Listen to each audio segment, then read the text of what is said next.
compañero Walter Zabaleta Neira, compañeros en general. En esta oportunidad voy a abordar para mi exposición temas tales como los fundamentos del magnetismo, el flujo magnético, la ley de Faraday y la ley de Lenz, el comportamiento de la corriente alterna, sus características, el voltaje eficaz y otras definiciones que en el transcurso de mi exposición les estaré mencionando. Bueno, quien les habla es la alumna Arribas Plata Castro Vanessa Milagros, que cursa el cuarto ciclo de la carrera de Ingeniería Agroindustrial en la Universidad Nacional de Trujillo, filial Valle Jequetepeque. Bueno, como para empezar, ¿no?, a explicarles sobre mi exposición, tenemos a los fundamentos del magnetismo, el cual tenemos un dibujo acá, ¿no?, que esto es una batería y esto es la corriente o el conductor de electricidad, donde tenemos los 12 voltios que posee la batería y ya que su voltaje es constante, entonces la intensidad de corriente también y su R sería 0. También se dice que en el conductor comienza a circular una corriente y se establece un flujo de corriente. Está unido desde el terminal positivo del que posee la batería hasta el terminal negativo. Es por ello que la intensidad viene en esta dirección, ¿no? Y se dice que el voltaje es constante, por ende la corriente será constante y esto sucederá la mayoría de veces. Bueno, en ocasiones no. Entonces, si nosotros acercamos una brújula al circuito o a la corriente, en este caso sería esta la parte que está aquí, todo esto sería por donde pasa la intensidad de corriente. Nos dice que si nosotros acercamos una brújula, o en todo caso si es que no tenemos una brújula, podemos acercar un imán, en este caso lo he representado por esto, a la corriente. Se dice que la cual también posee un campo de atracción. Entonces nosotros al acercar esto al cable, al acercarlo, ¿no?, circula una corriente y automáticamente esto nos dará se podría decir dos respuestas, ya que se ve atraído o se ve repelido, ¿no? Pero ¿qué pasa si nosotros nos hacemos una pregunta de qué pasa si se acerca una brújula al cable de cualquiera de estos circuitos? Entonces nuestra respuesta sería que si colocamos una brújula bajo un trozo de cable de cobre, no pasa nada, ya que este es de cobre, ¿no? Pero si este trozo de cable lo conectamos a una batería o a una pila, en este caso a una pila, la aguja de la brújula cambia de dirección, ya que depende de la intensidad de corriente que el cable posee, ¿no? Ya que si es demasiada, la aguja de la brújula va a tender a dispararse, no se podría decir a moverse, ya sea de norte a sur o a este en todo caso, ya que la aguja inmatada la alterna solamente campo magnético, algo similar a lo que hizo el físico alemán Christian Oester, quien descubrió la relación física entre la electricidad y el magnetismo. Por eso se dice que cuando un cable conductor circula una corriente, se genera un campo magnético, ¿no? Ya eso deberíamos de saberlo. Y si nosotros deseamos circular electricidad por un cable, que se establece una corriente, y si acercamos un imán al cable, como ya lo mencioné, no se atrae o se repele a causa del campo magnético del imán. Campo magnético se define como un campo de fuerza creado en consecuencia a movimiento de cargas eléctricas o del flujo de la electricidad, ¿no? Pero sin embargo, para que el imán atraiga a este conductor al paso de la intensidad de corriente, el conductor debe haber un campo magnético, lo cual podemos observar como aquí que el voltaje es constante y la intensidad de corriente también sería constante. También tenemos aquí, ¿no?, en este dibujo, ¿no?, a la corriente y a su campo magnético que está aquí. Las flechitas que, si se puede observar, no están así para este lado, se podría decir, es de acuerdo a la dirección de la corriente que pasa por este cable o por el metal ferromagnético, como lo llaman algunos, ¿no? Se dice que está en esta dirección de acuerdo a que la corriente, en este caso, estaría viniendo hacia la parte de abajo, ¿no? Y por eso con nuestra manito nosotros podemos decir, o con el dedo, que la corriente está yendo hacia acá. Es por ende que la dirección del campo magnético es así. Por otro lado, no, si es que la dirección no sería la que bajaría, se podría decir acá, sino estaría subiendo para arriba, podríamos decir que se estaría yendo hacia allá, ¿no? Es por ello que la dirección del campo magnético cambiaría de sentido, y ya no sería así, sino sería al contrario. Es por eso que se dice que a medida que el campo magnético aumenta, la fuerza de magnitud que se opone incrementa. También tenemos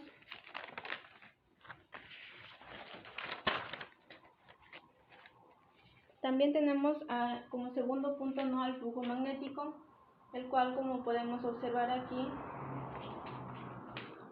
bueno, estas son sus fórmulas, el cual nosotros podemos observar aquí, ¿no?, que Elvira, podemos observar que por esta área,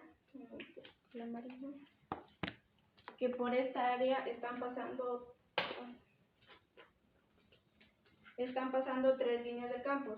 Esta se puede ver acá, 1, 2, 3. Por esta área están pasando tres líneas que pasan por el campo, o también se llama área. En algunos conceptos he visto que lo llaman área, donde nos dice que el flujo magnético es la cantidad de líneas del campo magnético que pasa por una determinada sección. En este caso sería el área, que está pasando 3. Si nosotros comprimiéramos más, ¿no?, a esto, pasarían, si estas dos se pegarían más, pasarían 5, pero en este caso solamente pasan 3, y la fórmula que se ha determinado, ¿no?, de acuerdo al gráfico, es B, que es igual al flujo sobre el área, donde B es el campo que atraviesa el área, ¿no? O también que el caudal es igual al volumen sobre el área. Como siguiente tenemos a la ley de Faraday o la ley de Lenz, ¿no?, donde la ley de Faraday nos dice que, o también llamada ley de inducción electromagnética, que es un postulado fundamentalmente en los experimentos de Michael Faraday, físico británico, en el año 1831. Dicha ley descubre la magnitud de la fuerza electromagnética del electromotriz de voltaje inducido en un conductor debido a la inducción electromagnética. Establece que la fuerza electromotriz inducida en un circuito conductor es proporcional a la fase de cambio del enlace del flujo magnético dentro del circuito. Hubo un ejemplo donde se planteaba si en estos momentos no hubiera luz, ¿qué nosotros podíamos hacer para alumbrarnos si estuviera todo oscuro, ¿no? Donde se planteó aquí, ¿no?, como podemos observar, acá tenemos una pila, y este sería un foquito, donde la pila, si nosotros acercábamos la pila al foco, en este caso, comenzaba a prenderse. Y si nuestro ejemplo sería de los 12 voltios, al momento de acercarlo, el foco comenzaba a prender, ¿no? pero si nosotros conforme lo íbamos alejando, se iba apagando. Es por ello que al momento se dice que mejor es que lo tengamos cerca, para que así de esa manera nosotros nos alumbremos, ¿no? Ya que dice que si acercábamos el imán al foco, este prendía, pero si nosotros lo alejábamos, este se apagaba, ¿no? Por ende, logró establecer la relación entre el cable de la espira, y es así como se logró la forma de producir electricidad, ¿no? Ya que en algunos pueblos no se podría decir que no tienen alumbrado público, no como nosotros en estos instantes contamos, y muchas veces cenan o hacen sus cosas en la oscuridad y muchas veces usan velas que en ocasiones pueden causarles algunos problemas, ¿no? Ya que hay personas mayores que tal vez al descuido, ¿no?, se les cae la vela y podría provocar un incendio, ¿no? Es por ello que Faraday también planteó esto, ¿no? Si para producir electricidad y con una pila, ¿no? Y bueno, su fórmula sería la de acá, que es igual a la derivación del flujo sobre D en base al tiempo, ¿no? El signo negativo es de acuerdo a porque se opone la variación, ¿no? Como dijo Lenz, ya que la diferencial de potencial de la bobina es igual al diferencial del flujo magnético en el tiempo, y Lenz dijo que la fuerza se genera se oponía, dijo él, ¿no?, que era contra la electromotriz, y es por ello que le puso el signo negativo. Asimismo nos dice que la ley de Faraday y Lenz son leyes fundamentales de la física que juntas determinan cómo los conductores que transportan corriente generan campos magnéticos. Lenz establece que cuando se induce una fuerza electromotriz de acuerdo con el postulado de Faraday, la polaridad de esta fuerza inducida, que es tal que se opone a la causa de su producción. Ambas, tanto la ley de Lenz como la ley de Faraday, se complementan, ya que la primera indica la magnitud producida del Feng, mientras que la segunda indica la dirección del flujo de corriente. Es por ello que se dice que si el flujo es constante, la variación es cero, y si la variación de cero, el Feng, en este caso, es cero. El Feng sería cero.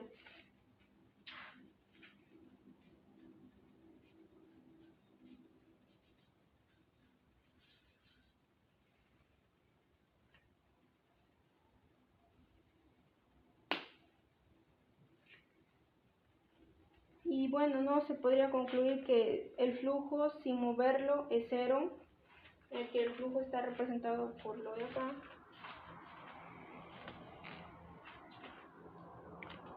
El flujo está representado por una bolita y se podría decir como algo de una I dentro. Y cuando lo acercamos el imán al flujo cambia. Es por ello que se dice que mientras más líneas hay en el campo magnético, más grande será la intensidad, ¿no? A estas líneas se refiere cuando dice que si hubiera más líneas,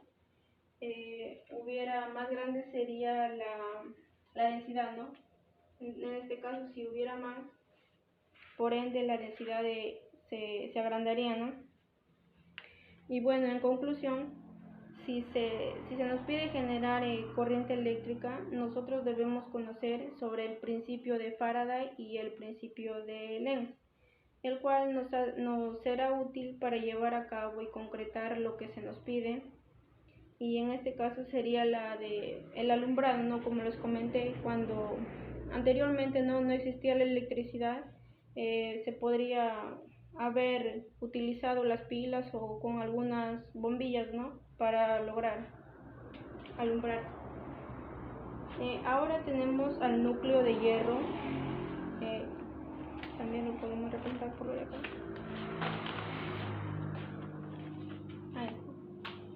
Al núcleo de hierro se puede decir, el cual sirve para aumentar o concretar el campo magnético, ya que si no sería débil. El campo magnético circula mejor por el hierro, y porque, como se los mencioné, ¿no?, al inicio, nos dice que si pasaba por cobre no habría nada, ¿no? O sea, no sucedería nada, no pasaba nada. En cambio, dice que el campo magnético circula mejor por el hierro y aumenta su campo magnético y tiene una capacidad mayor de atracción. Como podemos observar el dibujo, algo similar a lo que está acá, ¿no? También nos podremos plantear, pero ¿qué pasaría si nosotros tenemos una batería de corriente continua y le agregamos una bobina cerrada a un circuito? En consecuencia, ¿aparecerá un flujo magnético? Bueno, en el circuito aparecerá o no aparecerá el voltaje. Teníamos una bobina, el cual le aplicaríamos también los 12 voltios, como el ejemplo que les di anteriormente, donde su campo magnético sería igual a 0 y su voltaje también sería 0, y el flujo es constante, porque el flujo se mantiene constante. En cambio, si el flujo fuera variable, en ese caso sí apareciera el voltaje, pero como el flujo es constante, no aparece el voltaje. También tenemos que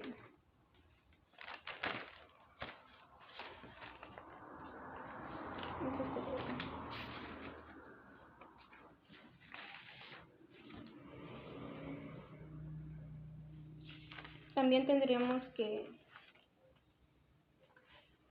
el comportamiento de la corriente alterna no se podría determinar por este dibujo que he hecho acá, ¿no?, en mi hoja, este que está aquí, en donde nos dice que la intensidad de corriente es constante, el flujo es constante, por ende E es 0.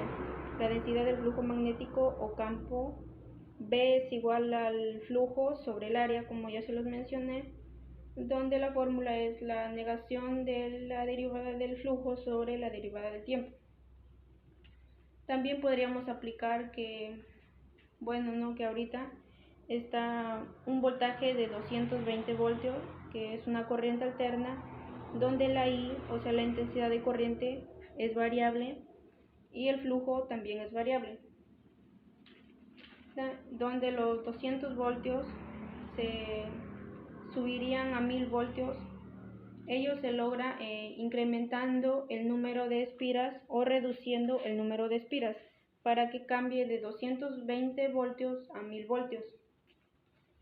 Entonces, si la espira es horizontal, el campo que atraviesa es 0, es decir, no hay área que atravesar. Así como la de acá, se dice que la espira es horizontal, el campo que atraviesa es 0, ya que no hay en qué atravesar, ¿no? Sería horizontal, o sea, estaría así y no hubiera el paso de las líneas, ¿no? Pero si la espira es vertical, todas las líneas atraviesan el área. Bueno, en este caso solamente están atravesando 3.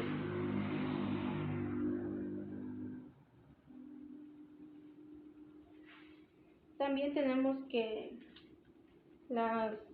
dentro de un circuito no hay terminales, el flujo de la espira es 0, el flujo es máximo, donde n es igual a la tita, que es igual a la velocidad angular por el tiempo.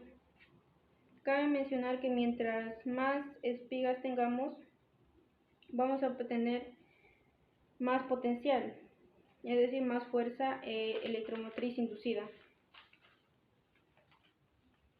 También tenemos que el flujo, ¿dónde está? Ya, bueno, que el flujo es igual a B por A, que es igual a B por el coseno de tita, donde el flujo es B solamente por A, ya que el coseno de tita es 0. Es por ello que eso se anula y solamente quedaría B por A, donde en un campo magnético sobre y en un área se denota por el flujo es igual a B por el coseno de W por T, donde La W es la velocidad angular, como se lo mencioné. Bueno, dentro de la clase, ¿no?, que nos presenta el profesor, en la segunda parte, después del receso donde nos presenta un video, el cual yo tomé anotaciones, ¿no? Y bueno, se las voy a explicar nuevamente. Se dice o se explica que cómo funciona un generador eléctrico generando corriente continua o corriente alterna. La experiencia 1 es la Faraday, nos dice que el principio de inducción, cuando las líneas de fuerza de un campo magnético atraviesan una espira de material conductor, en esta espira se produce una corriente eléctrica.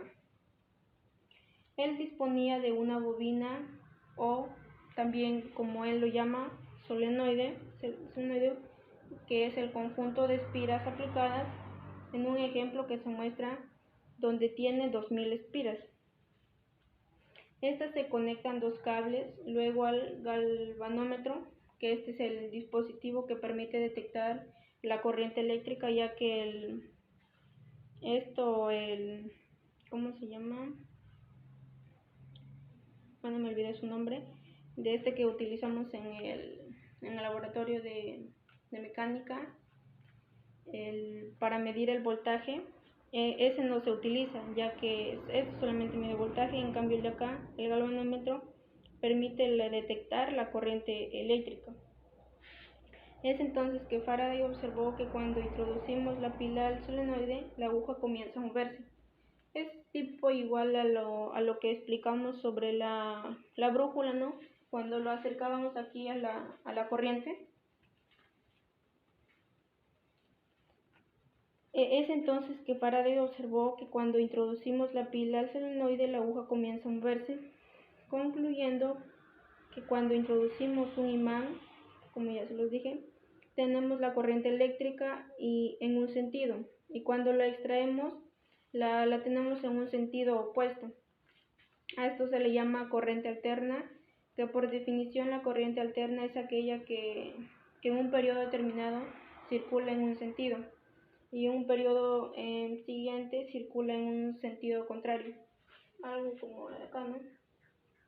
Circula positivo, luego baja negativo, luego de lo que está en cero sube acá a los 12 voltios.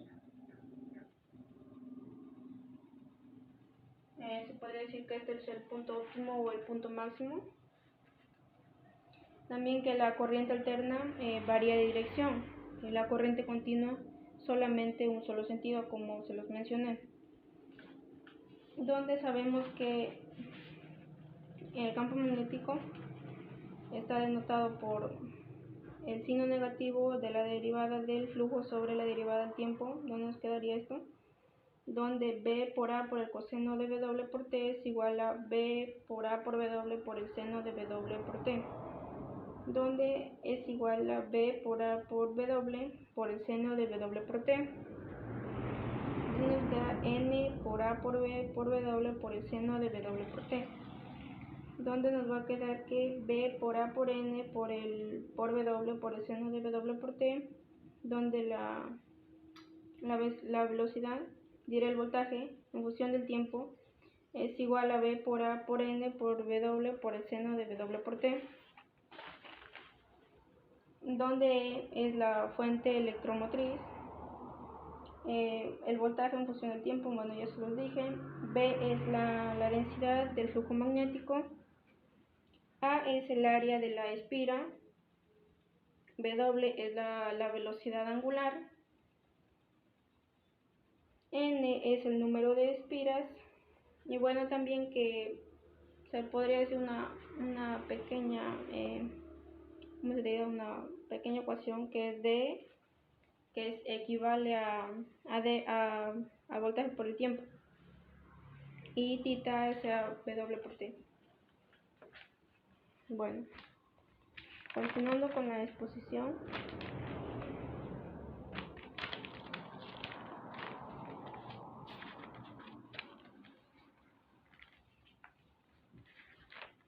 Tenemos al comportamiento de la corriente alterna.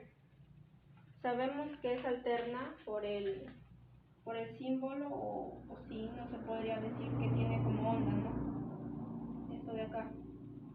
Por eso es una corriente alterna, ya que si fuera continua se expresaría de esta manera.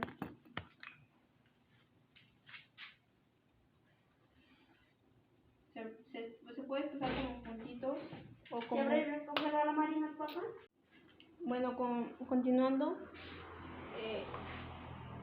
aquí tenemos el comportamiento de la corriente alterna, que se denota, bueno, sabemos que es alterna porque tiene este signo acá, como una onda, ya que si fuera continua tendría puntitos así o simplemente una línea recta, ¿no?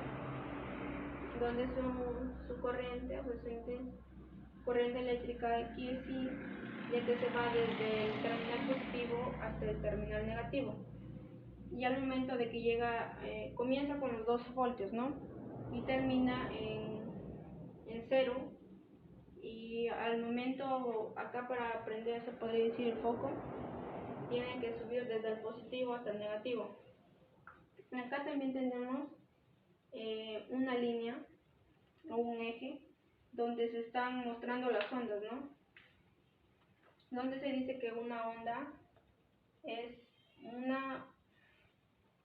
se puede decir una subida y una bajada, y al momento de subir donde llega, ahí es una onda. 2 ondas sería hasta aquí. Y como se los estaba mencionando, era el punto máximo o el punto óptimo. También se dice, ¿no?, que cuando gira en un solo sentido es porque es continua, ya que se mantiene constante, ya que está definida por esto, por el dibujo que he hecho aquí. Y su gráfica sería así porque es constante. El voltaje es constante en función del tiempo, es constante. Caso contrario a la corriente alterna, ya que sus ondas se vendrían así, ya que varían el periodo del tiempo, ¿no? El periodo del tiempo se puede calcular aquí para esta parte, ¿no? Para el periodo de tiempo, periodo o frecuencia. Y para la parte del voltaje se podría calcular la altura de la onda, su altura.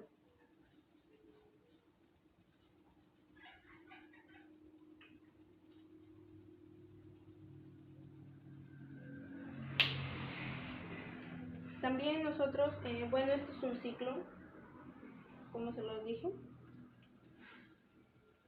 donde B en función de T es B por A por N por W por el seno de W por T, donde nos dice que la onda comienza en 0, ¿no? Desde acá comienza en 0, sube hasta su punto máximo, que es de los 12 voltios, y vuelta comienza a descender hasta llegar a 0.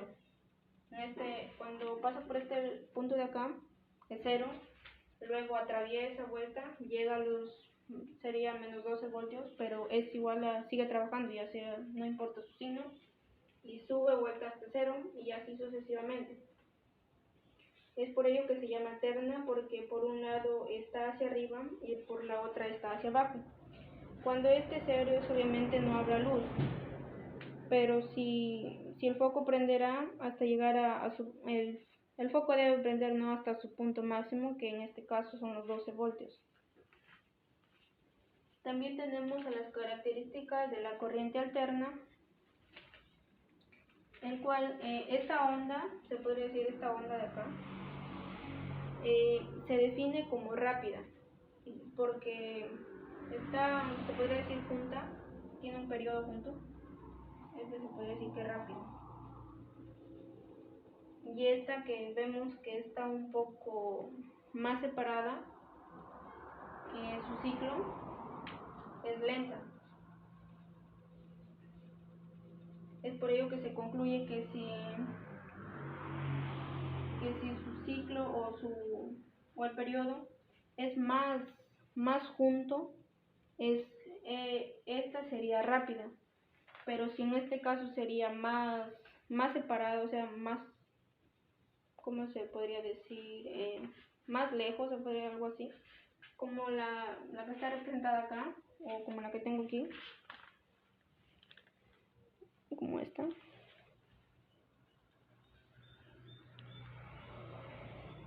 Es lenta, y la que está más apegada se parece que es más rápida, ¿no? Bueno, ves, ya sabemos que nos ayuda a medir la altura máxima. El T es el tiempo, el horizontal del tiempo en el periodo de T, que es en segundos, la frecuencia, que se denota por F, que es igual a 1 sobre segundos, y esto de acá tendríamos un valor que obtenido en Hertz, donde la frecuencia es un ciclo hizo en un segundo. Así se podría leer que un ciclo se hizo en un segundo, es decir, esto o lo de acá se hizo en un solo segundo. Así se debería leer. Bueno, la amplitud, muchas veces no hemos escuchado en la radio esa amplitud modulada, frecuencia modulada, ¿no? Donde la amplitud es el tamaño, por eso se dice amplitud. Lo que se puede estirar de la onda, ya que viene así, desde el punto más bajo hasta el punto más alto, hasta el óptimo o máximo, como muchas veces lo llamamos, y la frecuencia es la longitud, o sea, qué tan lejos está para que se cumpla el ciclo o el periodo, ¿no? También a lo de acá, aquí que se puede apreciar más, a de acá se le puede llamar voltaje pico, y a una onda completa, a la parte de acá, que está desde este punto hasta este punto, se podría decir, este es el voltaje pico-pico, ya que el voltaje pico-pico es igual a 2 veces el voltaje pico, ya que como se puede observar acá, el voltaje pico solamente es la parte de acá, o sea, la parte que está sobre el eje, se podría decir, y bueno, 2 veces sería el voltaje pico-pico. Ya que acá tiene un mismo periodo, pero una diferente amplitud, ya que el periodo se puede decir una por encima y una por el pie, pero el periodo, si diera la amplitud, o sea el tamaño, sí cambia, ya que uno es más grande y uno es más chico. Bueno, ya se le mencioné que el voltaje pico-pico es 2 veces el voltaje pico. Y para medir la variación de la onda necesitamos un osciloscopio, que con ello podemos ver el comportamiento de una onda. Y con el multímetro, bueno, ya me acordé, el multímetro es con lo que medimos la corriente en el laboratorio, ¿no? Como hace rato les estaba mencionando del galvanómetro, que era un dispositivo que permite detectar la corriente eléctrica. En cambio, el multímetro, con él podemos medir el voltaje eficaz, ya que si, bueno, acá les voy a hacer una pausa.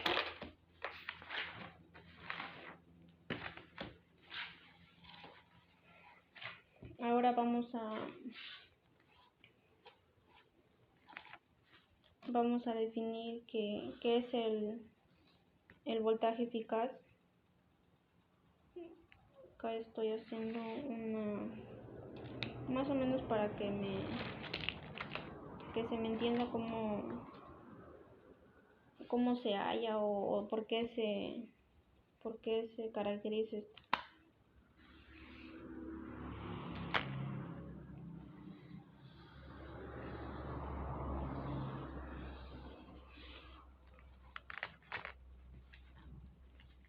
Bueno, ya así sería. Bueno, acá serían los 12 voltios.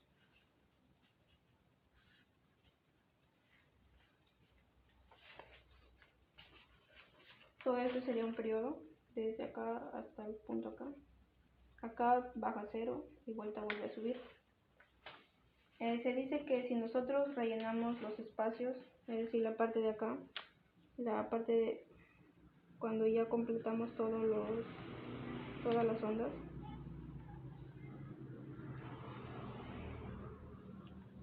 y acá quedan espacios en blanco. Si nosotros llenamos esos espacios en blanco con las partes de la onda, o sea, se podría decir con la parte superior de la onda, con esto, el resultado nos quedaría, bueno, no lo he dibujado acá, voy a dibujarlo.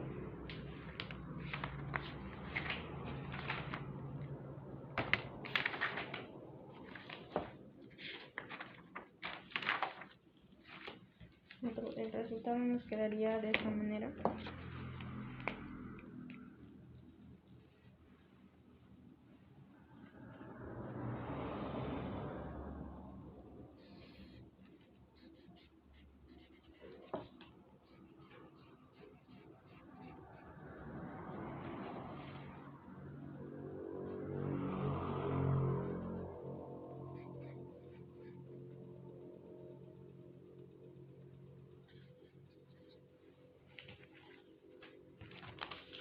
El resultado más o menos nos quedaría de esta manera, ya que si nosotros, por acá, si esto fuera constante, acá quedarían así. Y estos espacios en blanco se podría decir, o podríamos rellenar con la parte superior de esto de acá, y al momento de llenar nos quedaría así, solamente así, constante, como si fuera una continua, ya no una alterna, porque la continua es constante.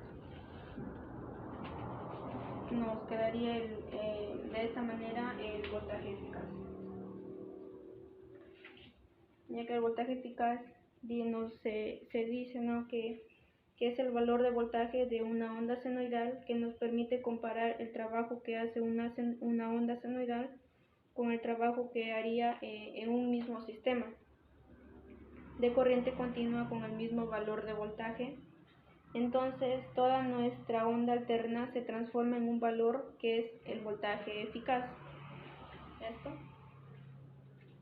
el cual nos permite comparar el trabajo que hace esta corriente alterna con el trabajo que hace una misma señal pero en corriente continua, ya que esto, como se los dije, se podría decir que es la gráfica de una corriente continua, pero de una alterna sería con ondas.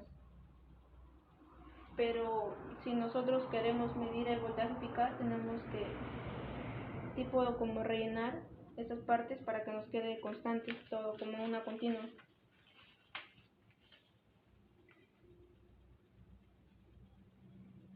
Y siempre va a ser el voltaje constante, ¿no? Por lo tanto podemos decir que es convertir toda esta onda de corriente alterna en un valor de voltaje que se pueda comparar con el valor de corriente continua, ¿no?, como el gráfico, y lo hacemos transformando en un voltaje constante, que solo sería un valor nada más, ya que la onda siempre va a ser variable, el cual posee un equivalente de todo el voltaje. Bueno, y ya para finalizar, ¿no?, tenemos que el voltaje, continuando, ¿no?, dice que es por ello que la relación que nos dice que inicialmente la onda es así, ¿no?, como es así, pero al transformar su valor eficaz nos va a dar así, el cual es su valor eficaz. Para una onda variable de voltaje variable aparece un valor constante que es llamado valor eficaz, para que con ello nosotros podamos compararlo con el voltaje de corriente continua, y su ecuación, bueno, se denota por el voltaje eficaz, es el voltaje pico sobre la raíz de 2, que es su fórmula. Y si queremos calcular el valor pico, de 220 voltios.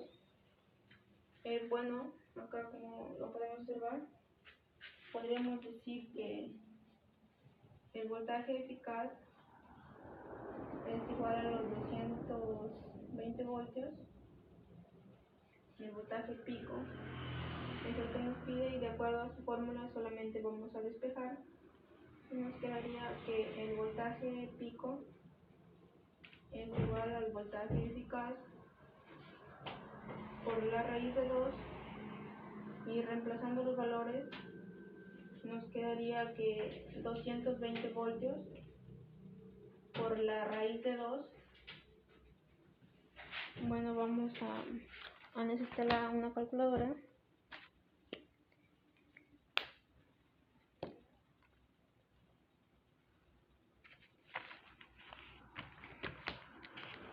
Ya bueno, nos dice que 220 voltios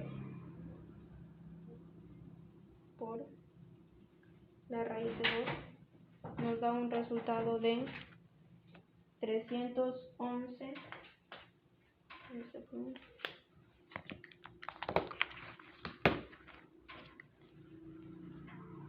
Nos da un resultado de 311,13 de corriente alterna. También se conoce al voltaje eficaz, se le conoce con las letras, ¿no?, de B, R, MS, el cual significa root my square, que en español no es el voltaje de la raíz cuadrada. Como tenemos dicho valor, pues es un aproximado del 70% de la onda del pico. Esta parte de acá sería los 311,13.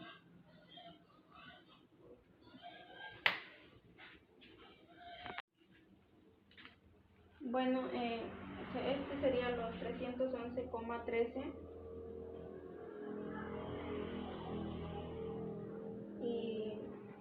y como se los dije, que el valor obtenemos en porcentajes es un 70% de la onda pico, ya que si nosotros dividimos 1 sobre la raíz de 2, equivale a 0,70,71. Por el 100% nos da un 70,71%, que es, bueno, redondeando el 70%. Y cabe recalcar que el periodo se mide en segundos. La frecuencia en Hz, por ejemplo, ¿no? La frecuencia, si queremos calcular 3 ciclos sobre 6 segundos, es igual a 0,5 Hz. Y el BP también, es decir, el voltaje pico, también se llama voltaje máximo o amplitud, o voltaje pico-pico, que es 2 veces el voltaje pico, y que es un valor constante de la onda de voltaje variable que se compara al trabajo que puede realizar un mismo voltaje pero en corriente continua. Esto se hace referencia al voltaje eficaz. O también nosotros podemos calcular para hallar el voltaje pico del voltaje de 400 voltios. Solamente tenemos que efectuar y despejar, ¿no?, ahí, reemplazar en la fórmula. 400 voltios sería por la raíz de 2, que en este caso equivaldría a 565,69.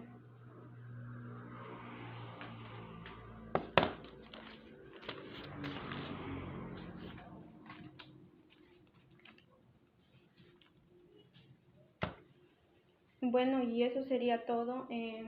Espero que les sea de mucha ayuda y sirva para que les haya despejado más que todo algunas dudas que hayan tenido. Y bueno, muchas gracias.